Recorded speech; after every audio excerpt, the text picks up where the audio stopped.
안녕하십니까. 오늘은 채권강론 제4강 계약체결상의 과실에 대해서 살펴보도록 하겠습니다.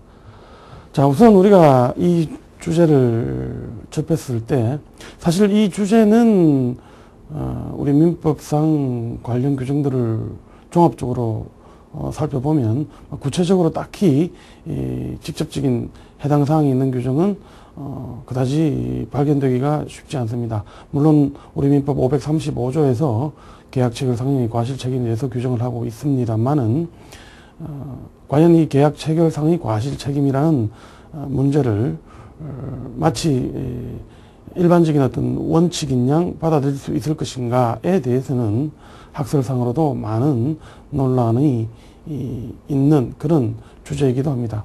그러나 이 주제는 우리가 민사책임이다라고 했었을 때 채무불이행 책임과 불법행위 책임이라고 하는 양대 책임을 민사책임의 큰 축이다라고 이렇게 설명하는데, 이 두 책임을 이해하는 데 있어서도 아주 기본적인 어떤 그런 내용이 될 수 있기 때문에 특별히 이 주의를 가지고 살펴볼 필요가 있습니다.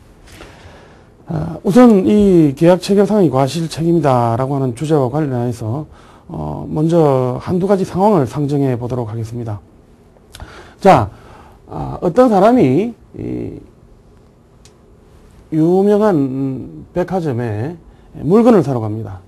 자, 물건을 사러 갔는데 백화점 앞에 보니까 여러 가지 물건들이 진열이 되어 있겠죠. 진열이 되어 있는데 많은 물건들이 있는데 그 중에서 물건을 고르기 위해서 물건을 보고 있는 동안에 백화점 측에서 이렇게 전시용으로 세워놓았던 어떤 상품이라든지 또는 어떤 물건들이 쓰러지게 됩니다. 쓰러지게 되어가지고 물건을 구경하고 있던 사람이 다치게 되었다라고 한다면, 자, 과연 이런 경우에 물건을 구경하다가 다친 사람 입장에서는 분명 이 백화점 측을 상대로 해서 손해배상과 같은 그런 문제를 제기할 것이 틀림없을 것입니다. 그렇다고 한다면 이 손해배상의 문제를 과연 조금 전에 말씀드린 대로 채무불이행 책임에 기초해서 책임을 물을 것인지, 아니면 불법행위 책임에 기초해서 책임을 물을 것인지가 문제될 수 있다는 것입니다. 마찬가지로 A라는 사람이 B라는 회사에 입사 원서를 냈습니다. 물론 A는 다른 직장에 다니고 있는 상태입니다. 그런데 B 회사 측에서 A의 채용 사실을 통보를 하고 곧 발령을 내겠다라고 이렇게 통보를 합니다. 자, 그러니까 이 A 입장에서는 기존에 다니던 직장을 그만두고 B 회사에 입사할 준비를 하게 되겠죠. 자, 그런데 이 B 회사에서 채용을 하겠습니다, 채용 계획이 있습니다 라고 이렇게 이야기를 했음에도 불구하고 정식으로 발령을 내는 절차를 계속 미루고 있습니다. 자, 그런 과정에서 A가 곧 입사할 것을 예상해서 종전 직장을 그만두게 되었고, 또 B 회사에서도 그렇게 차일피일 미루다가 결국에는 A를 회사 사정상 채용할 수 없게 되었습니다 라고 한다면, 자, 이런 경우 분명히 A는 B 회사에 대해서 손해배상의 문제를 제기할 수 있을 것입니다. 자, 마찬가지로 이 경우에도 과연 채무불이행 책임을 물을 것인지 또는 불법행위 책임을 물을 것인지가 문제될 수가 있습니다. 자, 그러면 도대체 채무불이행 책임을 묻는 것과 불법행위 책임을 묻는 것이 어떤 차이가 있길래 이 두 책임을 묻는 근거를 따져야 되는가라는 것이 의문일 수가 있겠습니다. 자, 우리 민사책임에 있어서 양대축이라고 하는 채무불이행 책임과 불법행위 책임의 성립과 관련돼서 필요한 요건들에 있어서 잠시 먼저 살펴보도록 하겠습니다. 자, 우선 우리가 채무불이행 책임이다라고 하였을 경우,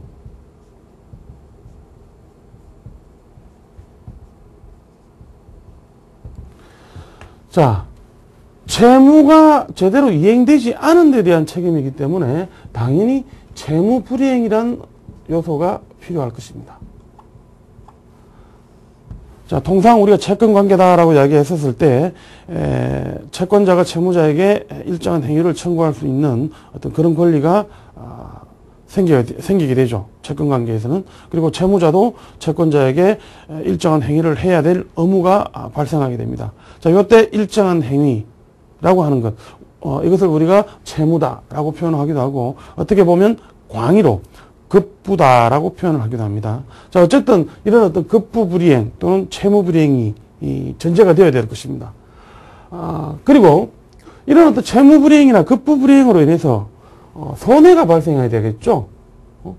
채무불이행이나 급부불이행이 있었음에도 불구하고 손해가 전혀 없다라고 한다면 손해배상 발생하지도 않은 손해에 대해서 책임을 물을 수는 없을 것이기 때문에 손해가 발생해야 될 것입니다. 그 다음에 이런 어떤 그 채무불이행과 손해 사이에 인과관계가 요구될 것입니다. 다시 말해서 손해가 발생하였다고는 합니다만은 채무불이행과 아무런 상관이 없는, 연관이 없는 뭐 그런 어떤 손해라면 채무자 입장에서도 책임을 질 이유가 전혀 없을 것이기 때문에 그렇다는 것이겠죠. 자, 물론 이 이외에도 채무자에게 책임 능력이 있어야 되는가. 그리고 이런 어떤 그 채무불이행 자체가 위법성이 있어야 되는 것인가. 뭐 등등의 문제가 또 다른 요건으로서 추가될 수가 있습니다만은 가장 기본적인 어떤 요소로서는 채무불이행, 손해, 그리고 채무불이행과 손해 간의 인과관계, 이것은 기본적으로 요구된다라고 이렇게 하겠습니다.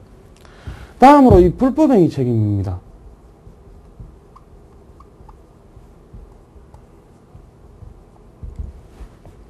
자, 불법행위 책임에서는 당연히 불법행위가 있어야 되겠죠. 그런데 이것은 고의 또는 과실에 의한 위법행위입니다. 위법행위로, 고의 또는 과실에 의한 위법행위로서 어떤 가해행위가 있어야 되겠죠. 가해행위가. 마찬가지로 손해가 발생해야 되고요. 그리고 이런 가해행위와 손해 사이에 인과관계도 요구가 된다. 그리고 마찬가지로 위법성이라든지 이 책임 능력의 문제는 공이 요구되는 부분입니다. 자, 어쨌든 이렇게 놓고 봤었을 때 채무불이행 책임과 불법행위 책임이라고 하는 것이 채무불이행이냐 아니면 가해행위냐. 근데 가해행위에서는 지금 고의과실에 의한 가해행위여야 된다라고 이렇게 제가 앞에 고의과실에 강조를 해놨는데요. 자, 이 의미는 무슨 의미냐. 채무불이행 책임을 묻기 위해서 피해자 입장, 다시 말해서 채권자 입장에서 채무자의 채무불이행이 있었다는 사실을 입증해야 된다는 것. 그리고 자기에게 어떤 손해가 있다는 것.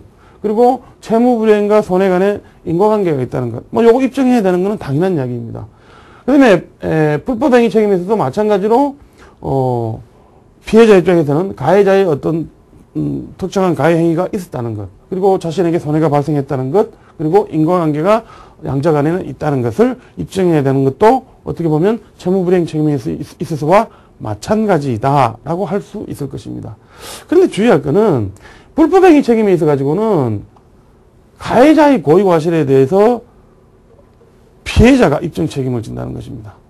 그런데 채무불이행 책임에서는 채무자의 어떤 그 채무불이행과 관련해서 채무자의 채무불이행이 고의과실에 의한 것이라는 것, 이것을 피해자라고 볼 수가 있는 채권자가 입증할 필요가 없습니다. 오히려 이런 요건들이 충족이 되었을 경우에 채무자 입장에서는 자신에게 귀책 사유가 없다는 것, 다시 말해서 고의과실이 없다는 것을 반증함으로써 면책될 수 있을 뿐입니다. 사실은 고의과실이 있다 없다를 입증한다는 것, 이것은 사실은 상당한 어떤 부담이 되는 작업일 수가 있습니다. 따라서 어떻게 보면 채무불이행 책임에서는 고의과실에 대한 입증 책임이 채무자에게 부담되어 있고 불법행위 책임에 있어서는 피해자에게 가해자의 고의과실에 대한 입증 부담이 있다라는 측면에서 차이가 있다라고 볼 수 있겠습니다. 다시 말해서 이런 지금 상태에서는 어떻게 보면 채무불이행 책임이 불법행위 책임보다는 책임 추궁을 하기에 좀 더 손쉬운 방안이 아니냐라고 생각할 수 있기 때문입니다. 자, 그렇다고 본다면 채무불이행 책임을 묻느냐, 불법행위 책임을 묻느냐는 피해자 입장에서는 상당히 이해관계가 걸린 그런 부분일 수도 있다라고 생각할 수 있다는 것이죠. 자, 다시 우리가 원래 제기했던 사례와 함께 계약 체결상의 과실 책임에 대해서 다시 돌아가 보도록 하겠습니다. 자, 이 계약 체결상의 과실이다. 계약 관계가 형성이 되었다라고 볼 수 있는 단계. 우리 지난 시간에 계약의 성립에 대해서 살펴봤습니다만은 통상 계약이 성립된다라고 했을 때 청약과 성락에 의해서 계약이 성립된다라고 이렇게 볼 수 있고, 비로소 계약 관계 또는 채권 관계가 발생한다라고 할 것입니다. 자, 그런데 계약 체결상의 과실이다, 또는 뭐 계약 체결상의 과실 책임이다라고 하는 것은 그 문헌에서 우리가 추론할 수 있는 바와 같이 계약이 이미 성립된 상태는 아니라는 것입니다. 계약 체결 단계에서 당사자 일반의 과실이 있었고, 또 그런 과실로 인해서 손해가 발생한 경우 거기에 대해서 책임을 물을 수 있다면 우리가 이것을 계약 체결상의 과실이요, 계약 체결상의 과실 책임이다라고 할 수 있다는 것입니다. 따라서 지금 이 상태에서는 계약 관계가 성립된 것이 아니기 때문에 사실은 계약 책임을 물을 수 있다. 다시 말해서 계약 위반을 이유로 해서 계약 책임을 물을 수 있다라고 하기가 쉽지가 않습니다. 자, 그런데 실제로 이런 어떤 계약 체결 단계의 당사자의 관계라고 하는 게 전혀 당사자 간의 관계가 전혀 없는 그런 무관계한 상황하고 또 동일시할 수도 없는 그런 상황인 것도 사실입니다. 계약 책임을 물을 수가 없다고 한다면, 다시 말해서 채무불이행 책임을 물을 수가 없다고 한다면 불법행위 책임을 물을 수밖에 없을 것인데, 자, 계약 교섭 단계에 있다든지 계약 체결 단계에 있다든지, 그리고 조금 전에 제가 여러분들께 예를 들었던 그런 상황들은 전혀 당사자 간에 아무런 관계가 없는 상태에서 출발한 것이 아니기 때문에 이것을 계약 관계가 완전히 성립된 것에서 출발해서 문제를 해결하는 것도 어려움이 발생할 수 있는 것이고, 전혀 계약 관계가 없다는 걸 전제로 해서 일반 불법행위 책임의 영역이다라고 하는 것도 문제가 있을 수 있다는 것입니다. 물론 계약 책임을 묻느냐, 불법행위 책임을 묻느냐에 있어서 그 차이점이라고 하는 것은 조금 전에 설명한 바와 같습니다. 따라서 이런 어떤 계약 체결상의 어떤 과실과 계약 체결상의 과실 책임이라는 것을 경우에 따라서는 인정할 필요가 있을 것 같기도 하고 인정할 실익이 있을 것 같기도 합니다. 자, 그런데 사실 이 계약 체결상의 과실 책임이라고 하는 것, 이것은 연역적인 측면에서 볼 때 독일의 법학자 예링이 주장한 어떤 그런 이론입니다. 그리고 이런 어떤 계약 체결상의 과실 책임이 독일 민법 제정 당시에는 일반 규정으로서 포섭되지는 않았습니다. 독일 민법전 내에 개별 규정들에서 이런 어떤 계약 체결상의 과실과 관련한 문제를 해결하고 있는 이런 규정들이 있었는데, 사실 종래 독일에서는 이런 개별 규정들을 유추 적용을 해서 필요한 상황에서 계약 체결상의 과실 책임을 묻는 것이 종래 일반화되어 있었고, 이것이 2001년 독일 민법 개정으로 인해서 독일 민법에 들어오게 됩니다.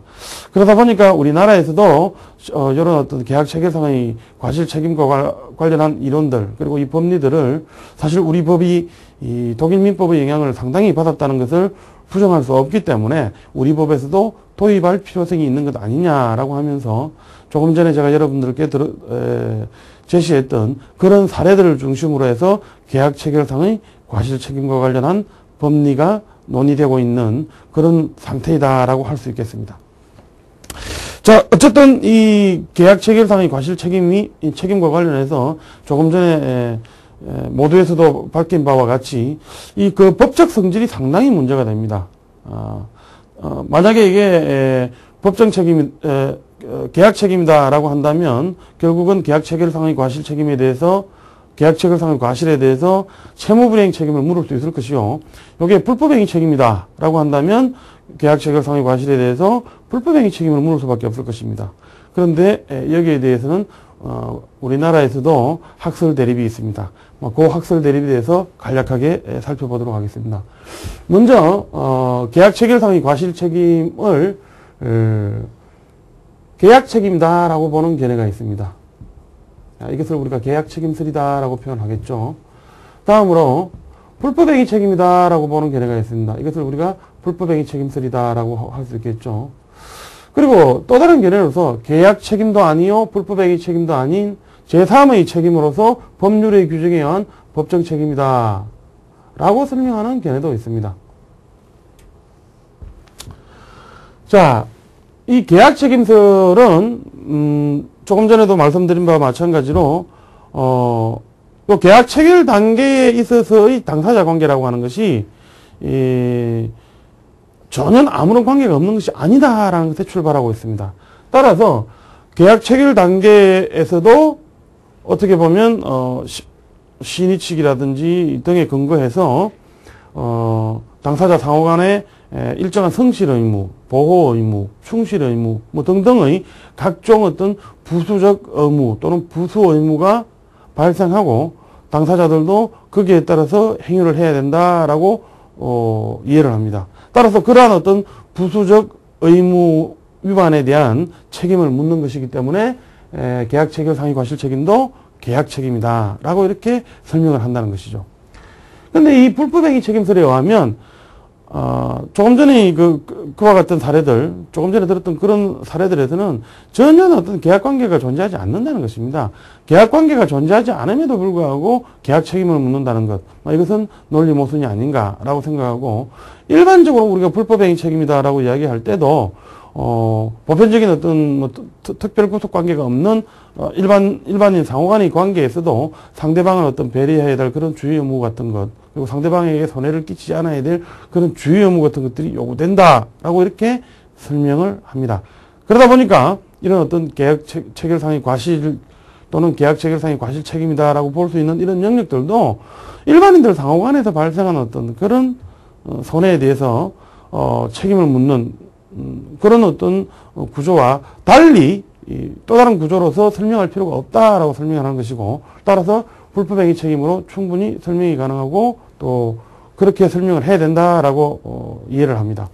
그러나 이 법정 책임설 같은 경우에는 분명 계약 체결상의 과실 또는 어떤 계약 체결상의 과실 책임이라고 하는 문제가 단순히 이 불법행위 책임으로만 적용하기에도 문제가 있는 부분이 있고, 그렇다고 계약 책임으로 이런 구성하는 것도 문제가 있다라는 측면들을 두 가지 다를 인정하면서 마치 계약 책임과 불법행위 책임의 중간 형태 또는 이것이 섞인 형태의 이 절충적 성격의 것이다라고 설명을 하는 어떤 그런 견해다라고 볼 수 있겠습니다. 그래서 이제 이런 어떤 계약 체결상의 과실 책임 관련해서는 학설상 이 세 가지의 어떤 견해 대립이 있습니다. 그런데 사실은 이 계약 체결상의 과실 책임이다라고 했었을 때 구체적으로 그러면 어떤 경우에 계약 체결상의 과실이 문제가 되고 또 어떤 경우에 계약 체결상의 이 과실 책임을 물을 수 있을 것인가라고 하는 유형론을 먼저 살펴볼 필요도 있을 것입니다.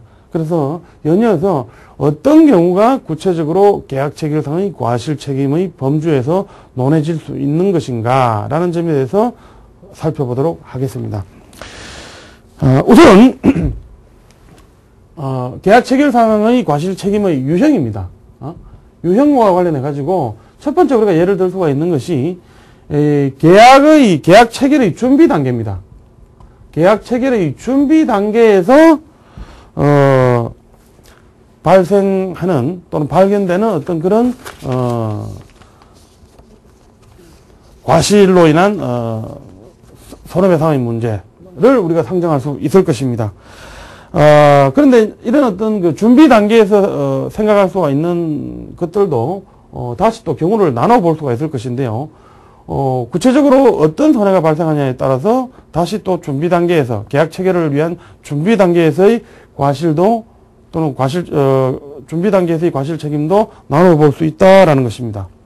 그래서 이 계약 체결을 위한 준비 단계에서 우리가 상정해 볼 수가 있는 것이 조금 전에 제가 여러분들께 말씀드린 첫 번째 그 사례에서 말씀드린 계약 체결 준비 단계에서 당사자 일방이 타방 당사자에게 어떤 신체상의 어떤 손해를 가한다든지 기타 또는 재산상의 손해를 가한다든지 라고 하는 이런 경우들을 생각해 볼 수가 있을 것입니다. 자, 그래서 그런 어떤 예를 들어서 백화점 앞에서 구경을 진열된 상품을 구경하던 사람이 이 전시물의 어떤 추락 등으로 인해서 손해를 입은 이런 경우들, 이런 경우들에 있어서 계약 체결상의 이 과실 책임을 물을 수 있을 것인가라는 점은 사실은 처음에 모두에서도 설명한 바와 마찬가지로 이 이론 자체가 독일에서 도입된 이론이었고, 따라서 사실은 그런 사례들도 독일에서 이미 독일 판례상 또는 학설상 인정된 어떤 그런 사례들이다라고 볼 수가 있습니다. 근데 재미있는 것은 이런 어떤 독일에서의 사례라고 하는 것들이 사실은 독일법 특유의 어떤 구조적인 어떤 문제점들로 인해서 발생할 수밖에 없는, 그리고 인정할 수밖에 없었던 그런 사례였다라는 점을 여러분 미리 염두에 두시기 바랍니다. 그 점에 대해서는 조금 이따가 설명하도록 하겠습니다. 어쨌든 독일에서는 그런 백화점 앞에서 구경을 하다가 다친 사람의 경우라든지 또는 대형 마트 같은 데서 장을 보다가 바나나 껍질 등이 미끄러져 가지고 신체에 손해를 입은 어떤 이런 경우들에 있어서 계약 체결상의 과실 책임 이론을 광범위하게 받아들여서 계약 체결상의 과실 책임을 인정하였던 것이고, 따라서 그런 어떤 입장에서 그런 입장을 지지하는 견해들, 국내의 견해들에서도 그런 경우에 계약 체결상의 과실 책임을 인정해야 된다라고 설명하는 반면, 불법행위 책임서를 주장하는 그런 반대의 견해들에서는 그런 경우들도 충분히 불법행위 책임으로서도 해결할 수 있는 그런 영역이기 때문에 굳이 계약 체결상의 과실 책임을 받아들일 필요가 없다라고 설명하기도 합니다. 다음으로 이 준비 단계에서 또 하나 생각해 볼 수가 있는 것이 제가 두 번째 들었던 그런 사례입니다. 계약 교섭 단계에서 어느 정도 상대방으로 하여금 계약이 체결될 것이라고 하는 데 대해서 강한 신뢰를 줬죠. 강한 신뢰를 줬는데 그런 어떤 강한 신뢰를 당사자 일방이 부당하게 파기를 한 그런 사례가 문제가 되었었죠. 따라서 그런 어떤 계약 교섭 단계에서 상대방에게 계약 체결과 관련된 강한 신뢰를 주었음에도 불구하고 부당하게 이렇게 파기한 어떤 이런 경우들에 있어서 계약 체결상의 과실이다라고 할 수 있을 것이고, 마찬가지로 계약 책임설 쪽에서는 이런 경우들에서도 채무불이행 책임을 물을 수 있다는 것이고, 다른 견해들에서는 채무불이행 책임을 물을 수 있는 것이 아니고 불법행위 책임을 물을 수밖에 없을 것이다 라는 식으로 설명을 해 나간다는 것입니다.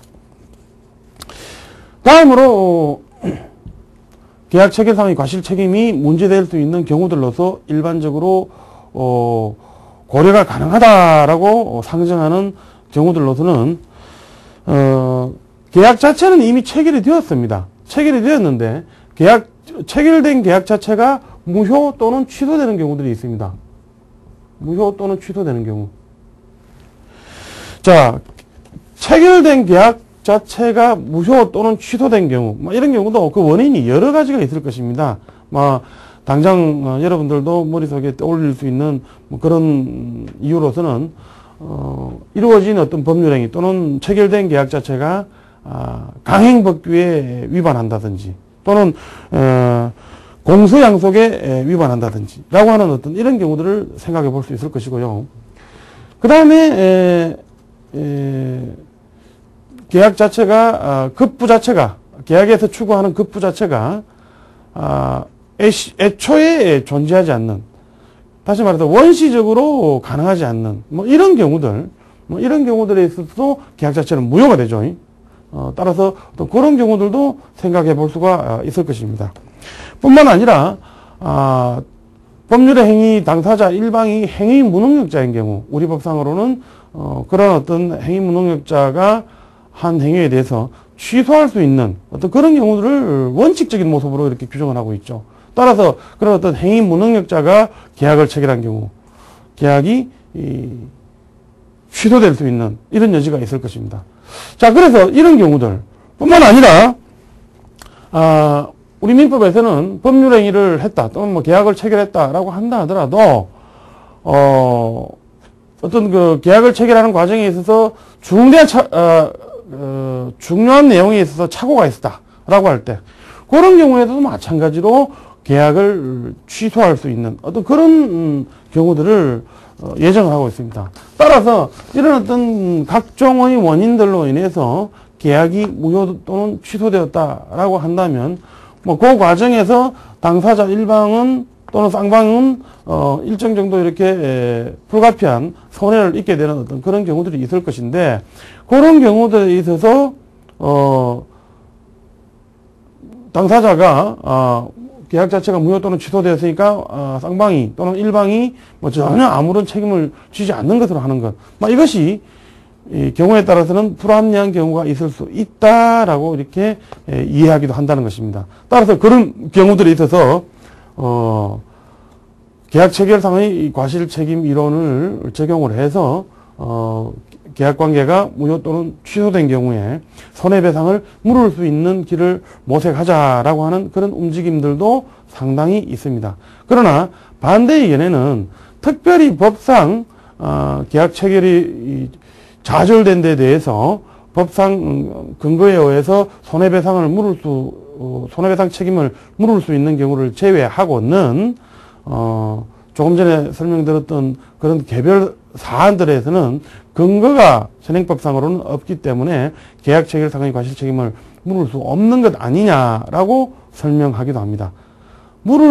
계약 체결상의 과실 책임을 물을 수 있다라고 하는 경우에 비로소 다시 이것을 계약 책임설적으로 이론 구성하느냐, 불법행위 책임설에 기초해서 이론 구성을 하느냐라는 것이 문제될 수 있다는 것입니다.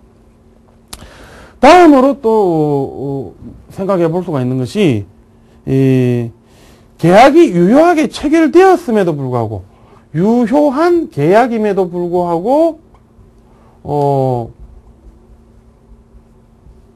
계약 체결상의 과실 책임을 물을 수 있을 것인가 라는 것이 문제되는 경우가 있을 수 있다는 것입니다.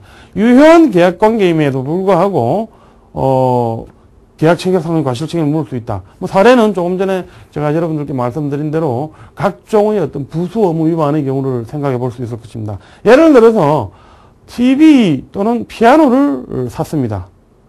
따라서 이제 구매한 TV나 피아노의 그 배달을 당연히 매수인 측에서는 매도인에게 의뢰를 했겠죠.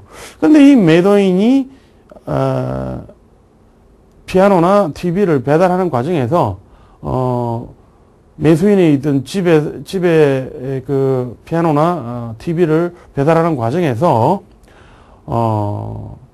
매수인의 어떤 마루에 깔려 있는 양탄자를 찢었다든지 또는 어떤 다른 재산을 손상을 입혔다든지 또는 매수인에게 신체상의 어떤 손해를 가하는 이런 경우도 우리가 배달 과정에서의 어떤 실수 등으로 인해서 그런 사고들이 발생할 수 있다는 거 얼마든지 생각할 수 있을 것이고, 자, 그런 경우들에 있어서도 이런 어떤 계약 체결상의 과실 책임을 물을 수 있을 것인가 라는 것 또한 문제될 수가 있습니다. 그런데 이런 문제와 관련하여서도 사실은 그렇습니다. 계약 체결상의 과실 책임을 물을 수 있다는 입장에서는 그런 경우들이 당연히 계약 관계에서 발생하는 각종의 부수 의무 위반이기 때문에 계약 체결상의 과실 책임이다라고 이렇게 이해한다는 입장이고요. 그런데 이 반대 입장에서는 견해들에 따르면 이미 그때는 계약 관계가 형성된 상태이고, 따라서 그때는 그런 경우에 발생하는 각종의 부수 의무 위반과 관련해서는 이거는 온전히 이 채무불이행 책임의 영역으로 다룰 수 있는 그런 문제이다라고 이렇게 이해하는 견해도 있습니다. 그러나 이런 견해들과 또 별개 독립적으로 사실 그런 내용들이라고 하는 것, 배달 과정에서 사고가 생겼다든지 등등과 관련한 이런 문제들은 계약의 어떤 이행이라는 부분하고는 사실은 또 별개로 또 봐야 되는 부분 아니냐. 따라서 완전히 이거는 채권 채무 관계, 당사자 간에 체결된 어떤 계약의 기초에서 발생하는 어떤 채권 채무의 내용과는 완전히 별개의 것이다 라고 설명하는 견해도 있습니다. 따라서 그런 견해에 의할 경우에는 이런 어떤 조금 전에 말씀드린 그런 사례들에 있어서는 불법행위로 해결될 수밖에 없는 그런 상황이다라고 이해할 수 있을 것입니다. 자, 그래서 지금까지 논의들을 정리를 좀 해보면 계약 체결 과정에 있어서 당사자 일방의 어떤 과실 등으로 인해서 다른 당사자에게 손해를 입힌 어떤 이런 경우, 그런 경우들이 있어서 계약 관계 자체는 형성되지 않았지만 과연 계약 체결 상의 과실 책임이라는 것을 이유로 해서 책임을 물을 수 있을 것인가에 라는 문제에 출발을 해서 물을 수 있다면 구체적으로 또 그 근거는 무엇이겠는가라는 점에 대해서 살펴보았습니다.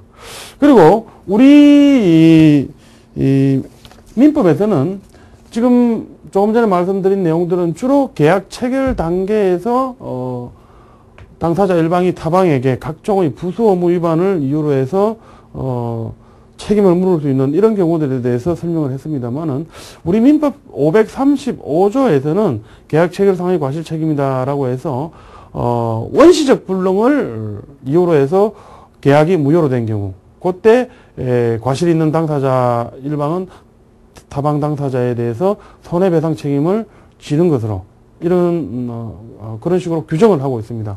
따라서 사실 우리 법에서 우리 민법 규정에서 별개의 규정을 둠으로 인해 가지고 그 규정에 의해서 계약 체결상의 과실 책임을 묻는 경우까지도 계약 체결상의 과실 이론 또는 계약 체결상의 과실 책임 법리를 적용할 수 없다라고 하는 것은 사실은 좀 무모한 논리의 전개일 수 있습니다.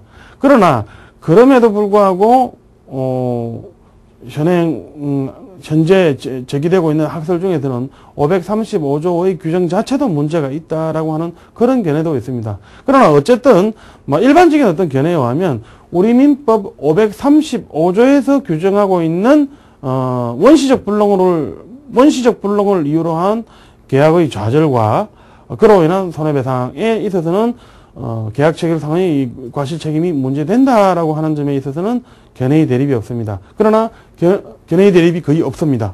그러나 그 영역을 제외한 나머지 영역, 계약 체결 교섭 단계라든지 또는 다른 어떤 분야에 있어서 계약 체결상의 과실 책임을 물을 수 있을 것인가에 대해서는 여전히 우리 학설상으로도 견해 대립이 치열하다라고 이렇게 설명할 수 있겠습니다. 자, 그래서 이런 어떤 문제 인식의 기초에서 그렇다고 한다면 우리 법원에서는 과연 이런 계약 체결상의 과실 책임 문제를 어떤 식으로 다루고 있는가라는 점을 간략하게 언급을 하도록 하겠습니다. 자, 우리 법원에서는 처음에 제가 말씀드린 그 두 사안들에 있어서 각각의 이 입장을 표시하고 있는데요.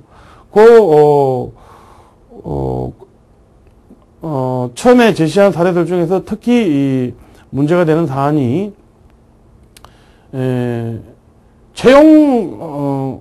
채용될 것이라는 것을 통보를 해가지고 타방 당사자로 하여금 근로계약이 체결될 수 있을 것이라는 것을 신뢰를 했다는 것이죠. 신뢰를 했음에도 불구하고 그것을 부당하게 파기한 어떤 그런 사례들을 대표적인 예로 들 수 있을 것인데요. 우리 법원에서는 그와 같은 경우 상대방의 어떤 그런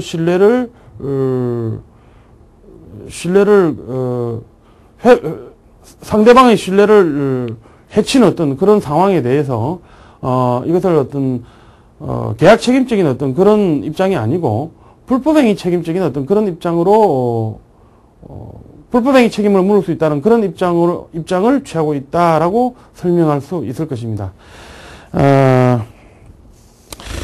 그런데 이제 물론 문제가 되는 것이 결국은 불법행위 책임을 묻는다라고 했었을 때 과연 그러면 손해배상 책임을 어떤 식으로 인정할 것인가라는 것이 문제될 것인데, 물론 불법행위 책임을 묻는다라고 했을 때 통상 우리가 채무불이행 책임에서 이야기하는 것과 마찬가지의 그 손해배상 범위와 관련된 규정이 불법행위 책임에서도 그대로 이렇게 준용이 되기 때문에 손해배상의 범위에 대해서는 크게 차이가 있을 수 없다라고 설명할 수 있을 것입니다. 그런데 여기서 여러분들이 주의해야 될 내용은 계약 체결상의 과실 책임을 인정을 하고, 그리고 우리 민법에서 규정하고 있는 535조의 그 계약 체결상의 과실 책임에서는 손해배상의 범위와 관련해서 신뢰이익의 배상만을 예정을 하고 있습니다. 따라서 사실은 문제되는 것이 계약 체결상의 어떤 과실 책임이 인정되었다라고 했을 경우에 과연 535조를 근거로 해서 모든 어떤 계약 체결상의 과실 책임이 문제되는 경우들에 있어서 535조를 근거로 해서 해결할 것인가 라는 것이 문제가 될 수 있을 것이고요. 그 다음에 535조는 여러 가지 어떤 계약 체결상의 과실 책임에 대한 유형들 중에서 1유형을 예시한 것에 불과하다라고 이렇게 접근할 것이냐라는 어떤 그런 입장의 차이가 있을 수 있는데요. 만약에 모든 유형의 계약 체결상의 과실 책임에 대해서 535조에 입각해서 해결한다고 한다면 분명 손해배상의 범위라고 하는 것들도 신뢰이익의 배상으로 제한될 수밖에 없을 것입니다. 그러나 여러 가지 유형의 계약 체결상의 과실 책임 중에서도 우리 민법에서 규정하고 있는 것은 이를 예시에 불과하다라고 한다면 그런 경우에는 손해배상의 범위도 달라질 수 있을 것이겠죠. 따라서 사실은 조금 전에 여러분들께 손해배상의 우리 판례의 태도와 관련해서 우리 판례가 불법행위 책임을 불법행위 책임에 입각해서 책임을 묻고 있다라고 설명을 드렸는데요. 실제로 그 손해배상을 인정한 구체적 사례들 또는 그 내용들을 보게 되면 사실은 불법행위 책임을 전적으로 입각하고 불법행위 책임에 전적으로 입각하고 있다라고 설명하기도 힘든 어떤 그런 부분들이 발견됩니다. 조금 전에 말씀드린 그리고 예를 들었던 그런 어떤 고용관계가 부당하게 파기된 사례에서는 불법행위 자체를 불법행위 책임에 입각해서 손해배상을 물을 수 있는 것으로 이렇게 판시를 했다라고 평가할 수 있지만 또 다른 사례들에 있어서는 예를 들어서 이런 사례들이 있습니다. 어떤 그 대형 공사를 치르기 위해서 어떤 공모전을 열었습니다. 그래서 그 공모전에서 입상한 어떤 작품이 있습니다. 통상 이 입상한 작품에 대해서는 이 입상한 작품에 기초해서 다시 이 계약을 체결해서 그런 어떤 그 입상작에 따라서 공사를 진행하게 되는 이런 수순이 예정되어 있었고 또 그렇게 될 것으로 그 공모전에 응모한 사람들은 그런 생각들을 가지고 있었을 것입니다. 따라서 거기서 그런 공모전에서 입선을 했기 때문에 당연히 차후의 어떤 계약 관계의 어떤 형성 과정이라든지 또는 형성 내용들에 대해서 전개 과정에 대해서 나름대로 당사자 일방은 예상을 했을 것이고 그 입선자가 거기에 따라서 여러 가지 준비를 하게 됩니다. 그런데 나중에 결국은 그 입선자에 대해서 계약 체결을 할 수가 없다라는 식으로 이렇게 함으로 인해서 계약 관계 자체가 좌절되게 됩니다. 전국적으로는 체결되지 않게 됩니다. 자, 이런 경우에 그 상대방 입장에서는 그러면 어떠한 손해배상을 청구할 수 있을 것인가? 불법행위를 이유로 해서 손해배상을 청구할 수 있다면 본인이 입은 어떤 그런 손해들을 다 청구할 수 있어야 될 것인데 그런 경우들에 있어서 우리 법원은 종전의 어떤 사례들과는 달리 손해배상의 인정에 있어서 상당히 좀 제한적으로 손해배상을 인정한 어떤 그런 사례들이 있습니다. 따라서 우리 법원의 태도가 계약 체결상의 과실 책임과 관련해가지고 이것을 명시적으로 인정을 한다든지 또는 계약 체결상의 과실 책임과 관련해서 이를 계약 책임적으로 구성한다든지 라고는 전혀 이야기할 수가 없습니다. 그러나 보편적인 평가에 하면 우리 법원의 태도는 아직까지도 계약 체결상의 과실 책임이 학설상 논의되고 있는 이 문제가 불법행위 책임의 영역으로 해결될 수 있는 그리고 불법행위 책임적인 성격의 것으로 판단하고 있다라고 설명할 수도 있을 것입니다. 자, 어쨌든 이런 어떤 계약 체결상의 과실 책임이 문제되었을 때 사실은 핵심적인 부분 중에 하나가 과연 책임의 근거야 무엇으로 하든 간에 손해배상을 어떤 식으로 할 수 있을 것이며 그 범위가 어떤 식으로까지 인정될 것인가 라는 것이 문제될 수 있을 것입니다. 그러나 조금 전에 제가 여러분들께 말씀드린 바와 마찬가지로 우리 학설상으로는 계약체결상의 어떤 과실 책임에 대한 어떤 입장 차이가 워낙 크기 때문에 어떤 입장을 취하느냐에 따라서 손해배상의 범위라든지 손해배상의 방법도 달라질 수밖에 없을 것입니다. 통상은 우리 민법 535조에서 계약체결상의 과실 책임과 관련해서는 실내이익의 배상을 청구할 수 있는 것에 불과한 것으로 이렇게 규정을 하고 있기 때문에 견해에 따라서는 손해배상의 범위도 실내이익 손해에 대한 어떤 배상에 국한되어야 된다라는 견해가 있는가 하면 아니다. 이행이익까지도 손해배상을 청구할 수 있다라는 견해도 존재합니다. 마찬가지로 손해배상의 방법과 관련해가지고도 구체적으로는 금전배상이 원칙이니까 금전배상으로만 의해야 된다라는 견해가 있는가 하면 기타의 어떤 현물배상이라든지 또는 원상회복과 유사한 어떤 그런 방법들을 취할 수 있다라는 어떤 그런 견해들이 주장되기도 합니다. 그리고 계약체결상의 과실 책임과 관련해서 연관지어서 검토해 볼 수 있는 또 다른 문제들로서 계약체결상의 과실 책임과 하자담보 책임이 문제되는 경우도 우리가 생각해 볼 수가 있습니다. 그런데 이 계약체결상의 과실 책임이라고 하는 것은 일반적인 견해에 의할 경우에는 계약관계 자체가 당사자 일방의 어떤 과실에 의해 가지고 계약관계 자체가 좌절된다든지 또는 계약 체결이 되기 전 단계에 이렇게 발생한 어떤 그런 사유들을 주로 주된 대상으로 삼고 있죠. 따라서 사실 이 담보 책임이라고 하는 것은 계약관계 또는 법률관계 자체가 유효하게 존속한다는 것을 전제로 우리가 일반적으로 설명합니다. 따라서 그렇기 때문에 이 계약체결상의 과실책임과 담보책임과는 경합하기 힘들다라고 볼 수 있을 것이고요. 그와 같은 입장이 우리 법원의 태도이다라고 정리하셔도 좋을 것 같습니다. 다음으로 계약 체결 과정에서 이행 보조자의 어떤 과실이 경합해서 타인에게 손해를 끼친 경우 이런 경우도 문제가 될 수 있을 것인데요. 이때 계약 체결상의 과실 책임을 가지고 문제를 삼는다면 그리고 이행 보조자의 과실도 이런 경우 계약 체결상의 과실 책임을 그 법적 성질과 관련해서 어떤 입장에 기초하느냐에 따라서 결과도 좀 달라질 수 있을 것입니다.